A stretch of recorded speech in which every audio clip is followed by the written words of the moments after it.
Om Namo Bhagavate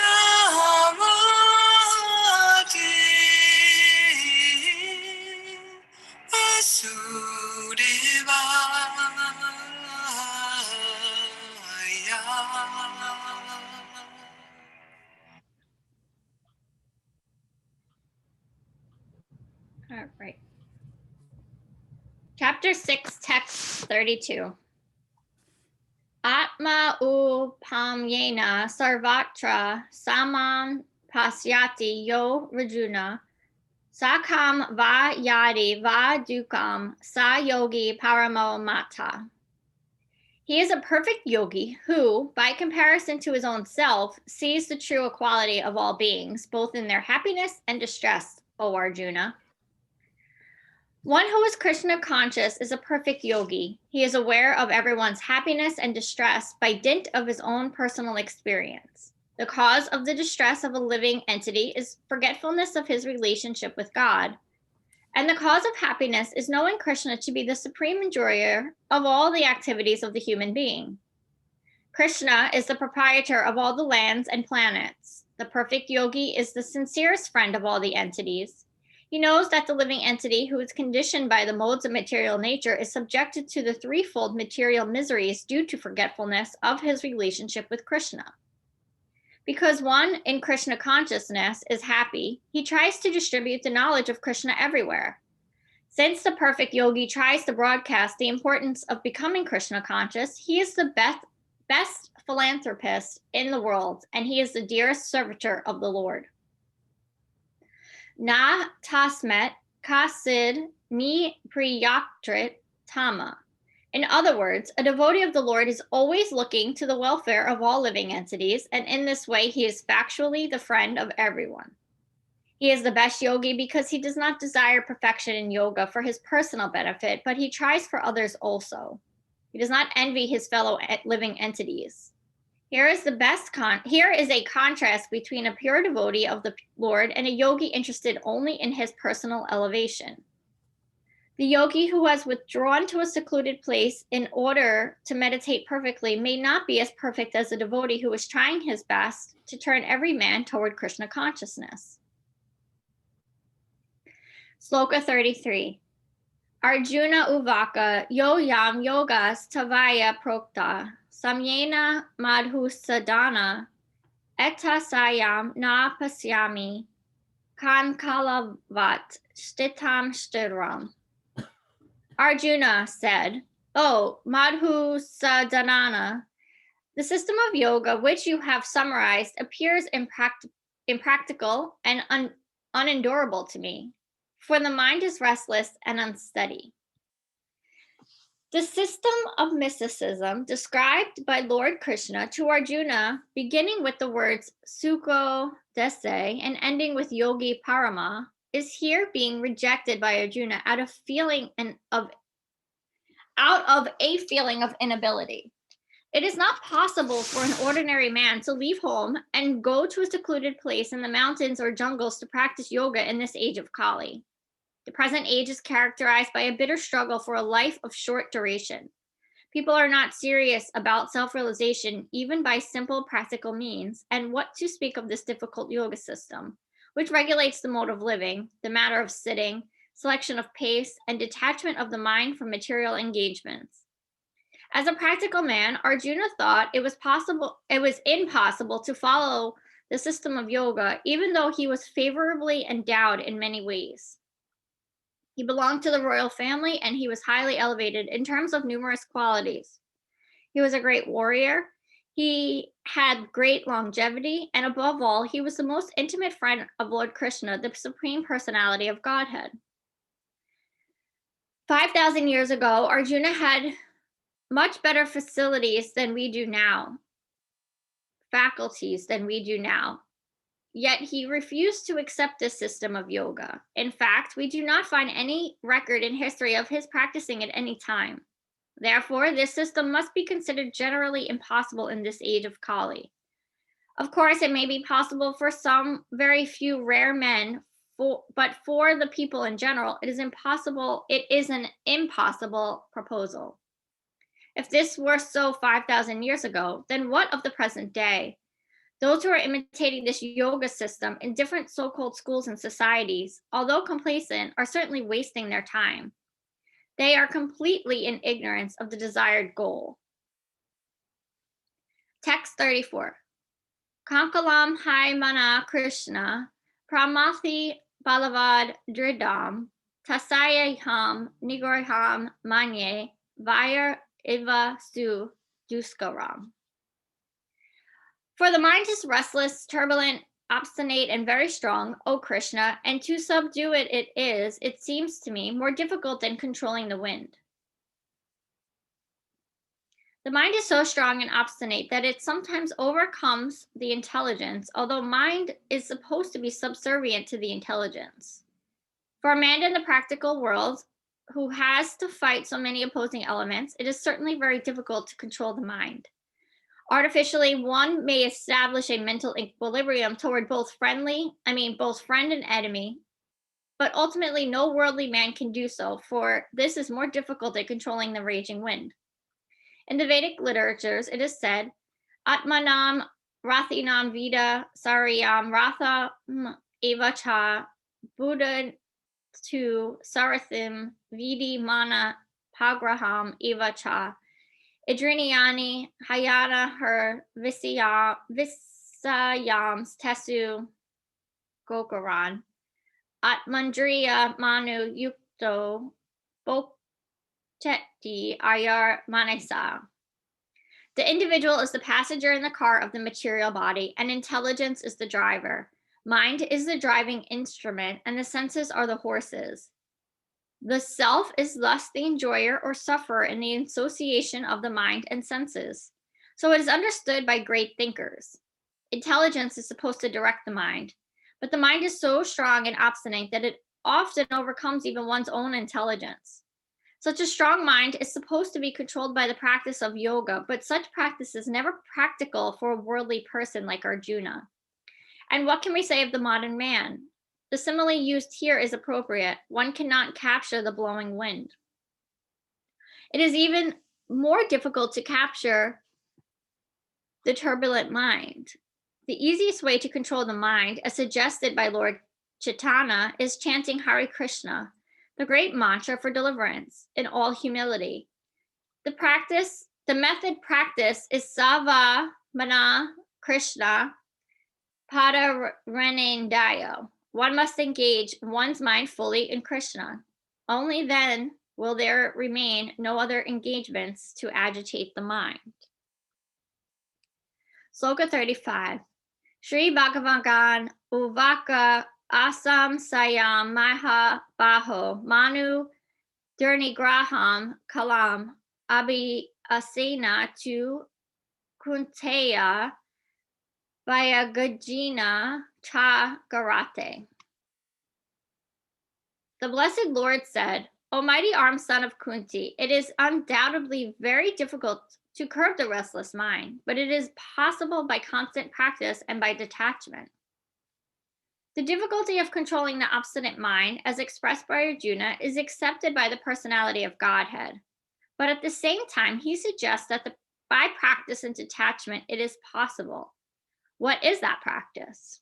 In the present age, no one can observe strict rules and regulations, such as placing oneself in a sacred place, focusing the mind on the supersoul, restraining the senses and mind, observing celibacy, remaining alone, etc. By the practice of Krishna consciousness, however, one engages in 9 types of devotional service to the Lord. The first and foremost of such devotional engagements is hearing about Krishna. This is a very powerful transcendental method for purging the mind of all misgivings. The more one hears about Krishna, the one more becomes enlightened and detached from everything that draws the mind away from Krishna. By detaching the mind from activities not devoted to the Lord, one can very easily learn Viagra. I say this word, I know this word, now it's not coming out right. Viagra means detachment from matter, and engagement of the mind and spirit.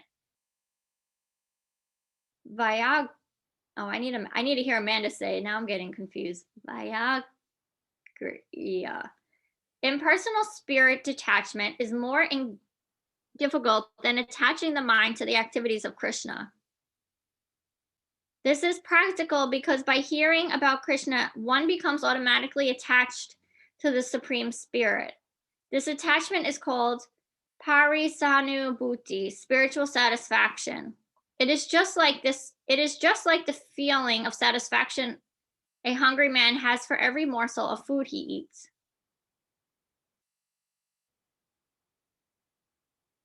Similarly, by discharge of devotional service, one feels transcendental satisfaction as the mind becomes detached from material objectives. It is something like curing a disease by expert treatment and appropriate diet. Hearing of the transcendental activities of Lord Krishna is therefore expert treatment for the mad mind, and eating the foodstuff ordered to Krishna is the appropriate diet for the suffering patient. This treatment is the process of Krishna consciousness. Text 36.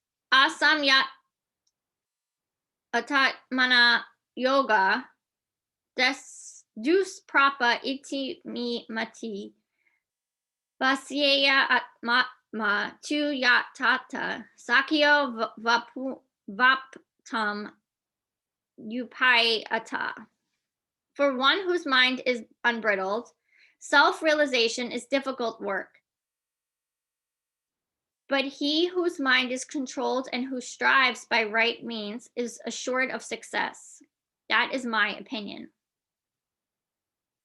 The Supreme Personality of Godhead declares that one who does not accept the proper treatment to detach the mind from material engagement can hardly achieve success in self-realization. Trying to practice yoga while engaging the mind in material enjoyment is like trying to ignite a fire while pouring water on it. Similarly, yoga practice without mental control is a waste of time. Such a show of yoga practice may be materially lucrative, but it is useless as far as spiritual realization is concerned. Therefore, the mind must be controlled by engaging it constantly in the transcendental loving service of the Lord. Unless one is engaged in Krishna consciousness, he cannot steadily control the mind. A Krishna conscious person easily achieves the result of yoga practice without separate endeavor. But a yoga practitioner cannot achieve success without becoming Krishna consciousness. Shloka 37. Arjuna Uvaka Ayati Shridhai Opeto Yoga Kalita Manasa Aprapiya Yoga Samsidhim Kam Gatam Krishna Gachati. Arjuna said, "What is the destination of the man of faith who does not persevere, who in the beginning takes the process of self-realization, but who later desists due to worldly mindedness and does not attain perfection in mysticism?" The path of self-realization or mysticism is described in the Bhagavad Gita. The basic principle of self-realization is knowledge that the living entity is not this material body, but that he is different from it and that his happiness is eternal life, bliss, and knowledge. These are transcendental, beyond both body and mind. Self-realization is sought by the path of knowledge, the path of the Eightfold System, or by Bhakti Yoga. In each of these processes, one has to realize the constitutional position of the living entity, his relationship with God, and the activities whereby he can reestablish the lost link and achieve the highest perfectional stage of Krishna consciousness. Following any of the above mentioned three methods, one is sure to reach the supreme goal sooner or later. This was asserted by the Lord in the second chapter. Even a little endeavor on the transcendental path offers a great hope for deliverance. Out of these three methods, the path of Bhakti Yoga is especially suitable for this age because it is the most direct method to God realization. To be doubly assured, Arjuna is asking Lord Krishna to confirm his former statement. One may sincerely accept the path of self-realization, but the process of cultivation of knowledge and the practice of the eightfold yoga system are generally very difficult for this age. Therefore, despite constant endeavor, one may fail for many reasons. First of all, one may not be following the process. To pursue the transcendental path is more or less to declare war on illusory energy. She tries to defeat the practitioner by various allurements. A conditioned soul is already allured by the molds of material nature, and there is every chance of being allured again, even while performing transcendental disciplines. This is called yogat kali manasa, deviation from the transcendental path. Arjuna is inquisitive to know the results of deviation from the path of self-realization. Shloka 38. Kashin nobaya vibhastrasas chinabram eva nasyate abritisto mahabaho vim udo brahmana pathi. Almighty armed Krishna, does not such a man, being deviated from the path of transcendence, perish like a riven cloud with no position in any sphere? There are two ways to progress. Those who are materialists have no interest in transcendence. Therefore, they are more interested in material advancement by economic development or in promotion to the higher planets by appropriate work. When one takes to the path of transcendence, one has to cease all material activities and sacrifice all forms of so-called material happiness. If the aspiring transcendentalist fails, then he apparently loses both ways. In other words, he can enjoy neither material happiness nor spiritual success. He has no position. He is like a riven cloud. A cloud in the sky sometimes deviates from a small cloud and joins a big one. But if it cannot join a big one, then it is blown away by the wind and becomes a non-entity in the vast sky. The Brahmana Pathi is the path of transcendental realization through knowing oneself to be spiritual in essence, part and parcel of the Supreme Lord, who is manifested as Brahman, Paramatma, and Bhagavan. Lord Sri Krishna is the fullest manifestation of the Supreme Absolute Truth, and therefore, one who is surrendered to the Supreme Person is a successful transcendentalist. To reach this goal of life through Brahman and Paramatma, realization takes many, many births. Pahunam Janmanam Ante. Therefore, the supermost of transcendental realization is Bhakti Yoga or Krishna consciousness, the direct method. I'm going to pause here on 39.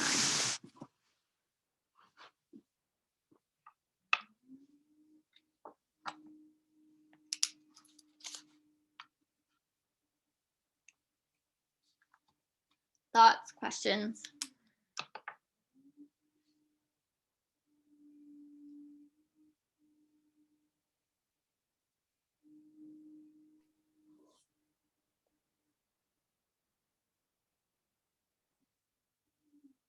It's pretty straightforward, but the analogy of the wind being harder to, being easier to catch, I think it was, or was a little eye-opening. I loved it.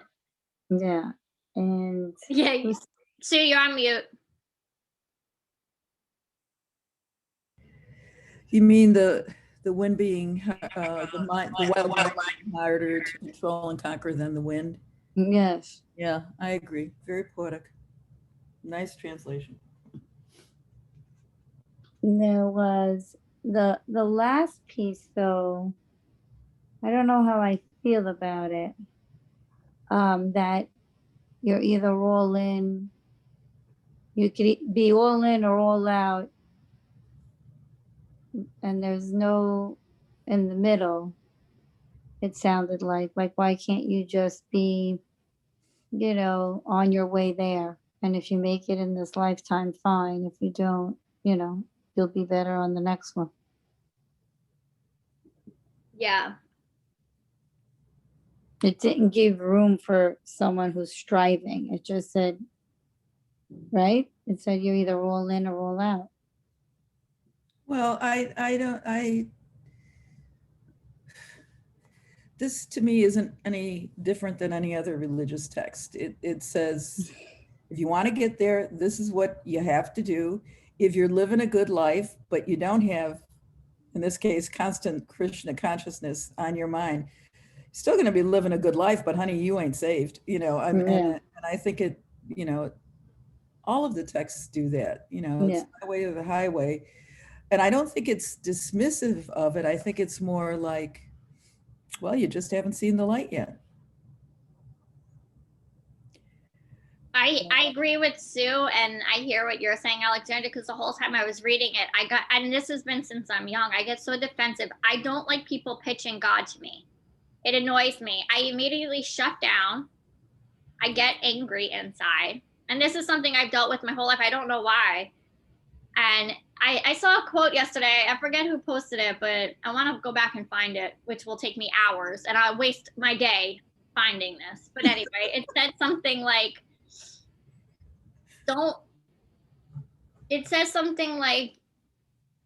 focus on being angry at me, but focus on why you're angry at me. And so like, if I was thinking of that, I'm butchering the quote, but the way I'm thinking about it is, I shouldn't get mad at the person that's pitching God to me. I should be instead trying to figure out why this happens to me.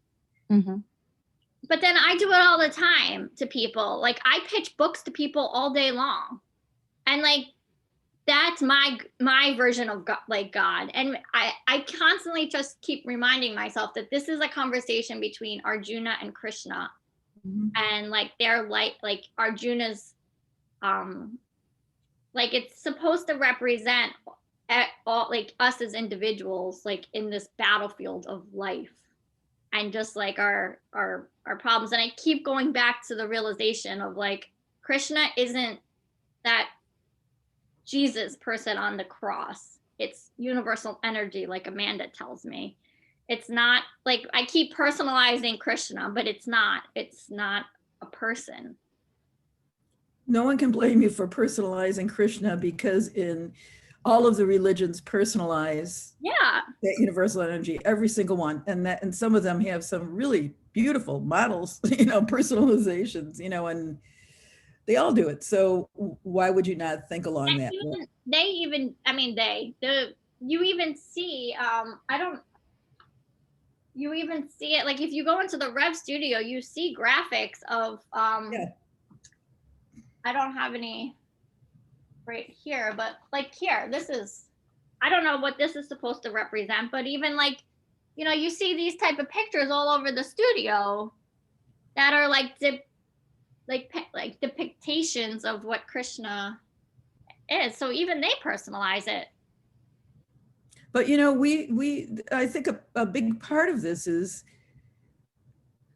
allegedly building a relationship with God. And when we think of building relationships, we think about building relationships with other living entities. So it's probably first and foremost for most people, building relationships with other people. So yeah, the bodily presence looks like us, and but some people can get to the point where they're building relationships with trees. Yeah. I went on a tree walk right before COVID. With a woman who is a yoga teacher in another studio. And I swear, first I went out there with some cynicisms, et cetera, but she was so strong in her belief of the life in trees and so on, that at the end, I swear to God, I was hugging a tree, and I love literally, that. And it was, so I think a lot of this is, how do you build your relationships so that you can become closer to this entity? This takes it a step further, but I think that's true for a lot of religions. Yeah. How do you build a relationship?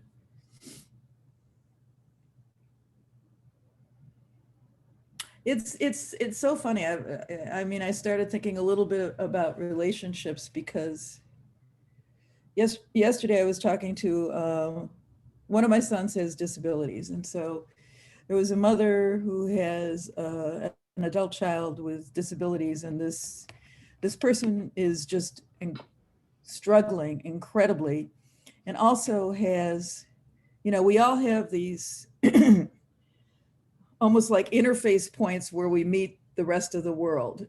And some of us are really lucky and have a lot of interface points and can really interact with the rest of the world quite well. And some people who are described as disturbed or eccentric don't have a lot of interfaces, I mean, it just doesn't work for them.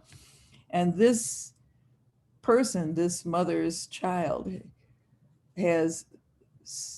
just keeps on trying to find the right interfaces and can't. And it's all about relationships. She can't find a place in the world where she has a relationship with another person, and it is and she's structured in such a way, and her brain is structured in such a way that it will always be a challenge. But so when I was listening to this mom, in some respects I was thinking about some of this and thinking, there's parallels there. Because what Krishna is describing is, this is how I want you to relate to me. This is how I want you to find your place there. Find your little atomic soul, hook it up with my big super soul. Let's make a rock band and we'll sell a lot of records together, Anyway. I think that this book it's Krishna's guidebook to Arjuna. Yeah. And I'll speak for myself only. I'm so used to resisting and repelling and arguing that I just don't even want to accept his words. Like, Krishna's spelling it out. This is what it is. And I'm like, no, this is ridiculous. Like, I didn't, when we first started reading, I was instantly annoyed because he described a person that goes around spreading Krishna, the word of Krishna, to other people. I was like the best philanthropist out there. Mm-hmm. Mm-hmm. And literally those people literally drive me nuts. And mm-hmm. I don't see myself doing it either. But like, I never even push yoga on people. But I'm like, yoga has helped me so much, but it might not help you. I'm just letting you know it's available to you, because I didn't know it was available to me until I was in my 30s. So I just want people to know it's there, but I would never be like, yoga's the only way that you're going to, like, I would never go to that mom, Sue, and be like, get your child into yoga. It's the only way that that mm-hmm. child is going to survive. But thinking about what you just said, Sue, about the tree friend. Mm-hmm. And I love that, because maybe for me, I have to learn to start surrendering more. And so if nobody really has been pitching me God, but I should, instead of rebelling, let them just sit down and tell their story and just listen without that veil, without my bias, and just learn to listen and have like an adult conversation. I don't have to agree with everybody that tells me a story, but I can allow them to share their story, mm-hmm. just like Sue did.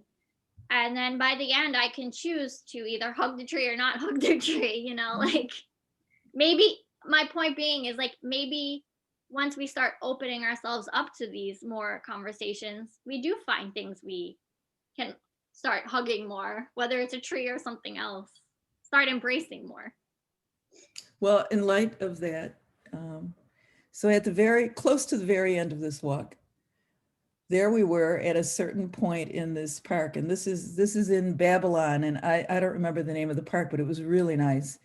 And it was, a lot of people use it, so even though it was cold, it was sunny and windy, but there were a fair number of people out there using it. So at the end, I'm hugging this tree, literally. And like 3 kids, who knows, 11, 12, 13 guys ride by on their bikes. And of course, they just found this totally hysterical. All of these old white women hugging trees, and you could imagine what they said. But instead of getting irritated with them, it's interesting, because you open yourself up to hugging a tree, and all of a sudden you open yourself up to the mind of a 12-year-old boy. And it was kind of very neat. Wasn't a bad thing. It was a good Yeah. thing. I'm still ruminating on what Pam said about the resistance. And I'm wondering, Pam, if you had some like childhood thing where they were forcing some religion on you. Mhm. Yeah. No, I know what the trauma is. Oh, like I'm aware of okay. it. Yeah. But I almost felt like I was born with it too. So like I haven't worked it out. Like there's therapy that needs to be had there, but I'm not ready for therapy yet. So I'm still working. But this is like, I don't know if I agree with the, like without going back to what Alexandra said, like I'm doing the best I can right now. Like this is my Right. path. Like I get that Krishna says it's his way or no way, but right now I'm doing the best. I'm hugging trees along the way. I'm Right. and this is like I have to accept myself for what it is, and where I am now is totally different place, and I won't say better or worse, it's just different than where I was, a few years ago. And before that, like I just become more educated and less ignorant and less judgmental, or these are things I'm trying to be.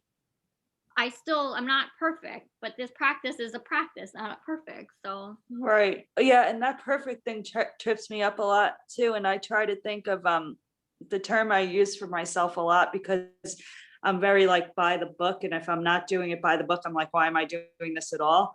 And I try to say to myself, like, only take what's true for you or works for you type thing. yeah. Because otherwise I drive myself crazy. Yeah. I go like into a deep spiral and I'm like, I have to follow it by the T. But if I can take just what's true for me and continue and do, like you said, do the best you can. Yeah. I think one of the things that generates resistance in me is the judgmental tone of it. Because Yeah. I agree with everything all of you are saying, going back to Alexandra's original statement, which is, doing the best we can. We're forging on. We're doing the best we can. So what is this crap about? There's a small group over here, they're okay and they're saved. And then there's the rest of us out here living good lives and trying to make a decent world. It just feels so judgmental. And he says in the book, in the age of folly, which is what we're in, we're basically set up to fail at this. Like we can't get to Krishna consciousness, or to whatever. So yeah, I don't know. And this is us trying to learn this book. Like there's nobody guiding us through their interpretation of this book. So it's nice when Amanda joins and she just pulls us back out of it. But even Amanda, I wouldn't even call an expert in this book. Like I want to find someone who really is like a bhakti gita expert. Not because I want to be there, but because I want to I feel like I'm at a point, and we have to meditate in breath, but going back to what Domenica said is my parents were both raised Catholic through Catholic school with very strict Catholic parents, but both my parents did not become Catholic. They sort of rebelled because when religion's forced on children, it doesn't always work. So my dad became an atheist, and my mom switched to Christian and tried to bring us to Christian school, like Christian church. But she didn't do this until I was already in middle school or like late elementary school. So my two siblings went to Sunday school, but I never did. So I never learned religion. And now it was sort of forced upon me. I have to go spend my Sunday at this scary place. And I finally in 8th grade, I just said, I am not going anymore. Like, I am done. I'm not going. And then it was like, well, you're an atheist. But everyone was now judging my dad for being an atheist. So I knew atheist was a bad thing. So I'm like, I am not an atheist. And people kept like labeling me. But I'm like, luckily I have a mouth on me. And I knew to be like, this is not what I am. But nobody took the time to be like, well, maybe you'd be more comfortable in the Jewish religion or the Muslim religion, or maybe you want to study yoga philosophy. Everyone was just like, well, if you're not going to do it my way, then you're going to be an atheist. And so like, maybe if someone would have brought this, because of all the religions, I feel like yoga philosophy, and not that it's a religion, but I never felt like I didn't believe in something. I knew something I believed in. I just didn't know what. So that's why that's where my thing comes from, and I'm sharing that because I think it's important for our youth to get to experience different things. And it's sad that religion's not taught in school in the sense that it's not preached, but just to give people like this is the menu of options you have. Like you don't have to be what your parents are. But I don't think parents agree with that. They feel like their child has to be what they are. So that, and it's sad because now that's been stripped away from me. That all these years. Yeah. And it's so steeped in tradition in some families that, yeah. Which is like, why? Like what? And then that to me alone is such a heavy judgment in religion. Like Right. just let people find their own way to believing in whatever Krishna consciousness. I always believed in something. Like I didn't believe that nothing. I felt it. Like you feel it in your core. I just couldn't agree with what the Catholic and Christian religions because I really wasn't understanding it. And I still don't now that I know. But anyway, yeah. And they don't make it easy to understand either. Yeah, that's the issue. In reality, they all are the same, are saying the same Same thing. thing, Um, with different words. the follow-up isn't good. That's the thing, the follow-up. Like with yoga, you can find it everywhere. You can go on your mat, you can meditate. There's good, a follow-up of more teaching where that is very limited to the amount of time you're there. And even when you're there, it's just not conveyed in a way where it makes Any stays with you. sense. Yeah. Unless you have a good priest that can translate. Yeah, I feel like I can find comfort in yoga philosophy and still be myself. Whereas, like, if I was to join another religion, I feel like I'd have to become their mold, Yeah, right. fellow mold. Whereas in this life, I have like freedom to be me and move around and be like the wind. You can't contain me. You can't control me. All right, let's practice control. Let's breath. All right. Let's practice controlling our minds in our meditation. It has been so windy. Amanda texted me the other day on Sunday and it was like, she's like, my house is gonna blow away. It was windy here, but it really hadn't gotten super windy. And like 2 hours later, the barbecue was blowing all around. I thought my house was gonna go away. Yeah, same here. Yeah. All right, so let's sit up nice and tall. Take a few breaths in through the nose and out through the nose. Relax the features on the face. Let the shoulders go. We don't have to try to quiet the mind. People keep telling me meditation's about quieting the mind, and I guess I'm like one of those Krishna pushers. I'm like, meditation's not about quieting the mind. It's about not attaching ourselves to the mind thoughts. I don't know why I keep butchering this word. Viagra. Detachment. Practice this.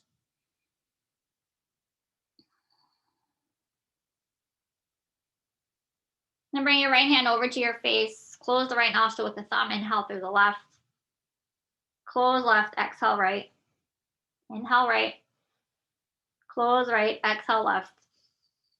Continuing on like that on your own breath. Adding blocks of retention if it's in your practice.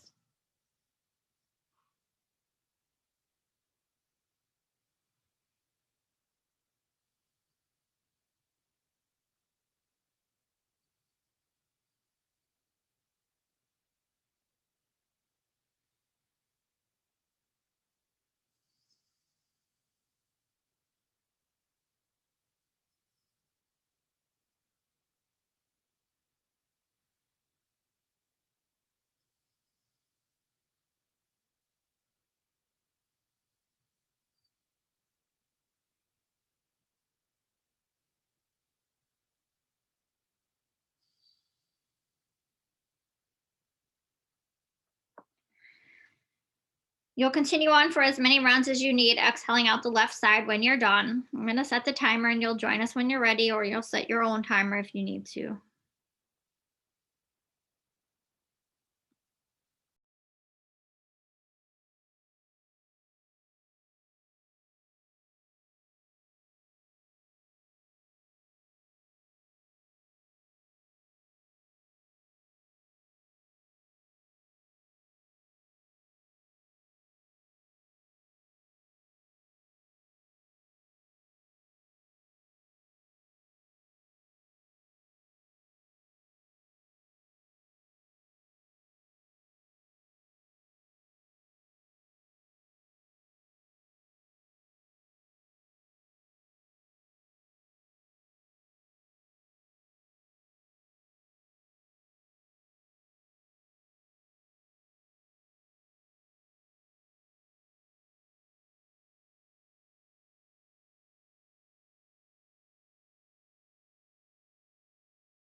Bringing hands to your heart center. Namaste.